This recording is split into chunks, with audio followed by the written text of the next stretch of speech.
Sibingelele sikwamukele igama kuPastor Nike channel yefleke secela ukuthi inamba isenze kuphela kusona 975 namba ungafoni ebusuku noma ekuseni before 9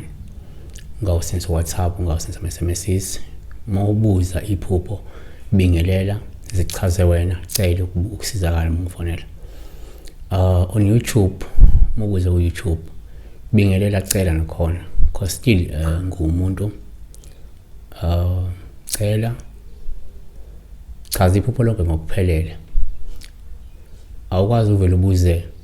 unganikezi icontext noma iphupho lonke ukuthi liquketheni bese expect ukuthi silichaza yabona so uphiliswa kaGasa ekuphiliswe eGasa ulisabona pastor ngicela ke ukubuza kusho ukuthi iphupha izinyoka zilwa yini inyoka izinyoka ama snakes izinyoka in English they are called snakes in isiZulu izinyoka so ziyalo lenyoka the snakes are fighting nake singabusha number 1 ngokujwayelekile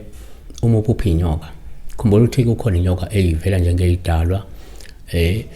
inyoka ezingamadlozi inyoka ezingamathongo inyoka ezichaza abantu nje in general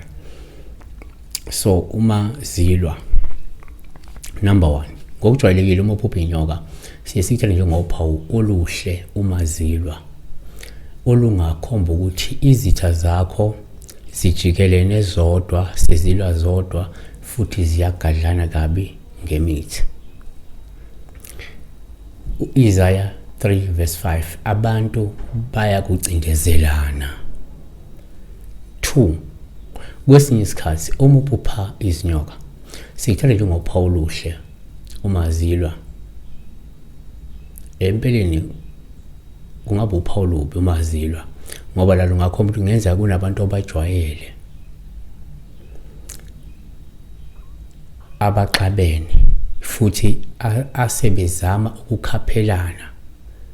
ngenxa yenzondo namaqhubu ngokaMathewu 10 verse 21 kepha umuntu uyakukhaphela umfowabo ekufeni noyise umntana wakhe abantwana bayakuvukela abazali babo bababulala ngokaLuka 12 verse 53 bayakwahlukana uyise nendodana indodana noyise unina nendodakazi 3 kuyenzeka uma uphupha izinyoka kuba uphawu lubi uma zilwa usuke luchaza ukuthi kungenzeka kunamakholwa asevukelene aphenduka izitha ezinkulu ngokaMathewu 24 verse 10 khona ke abaningi bayakukhubeka bakhaphelane bazondane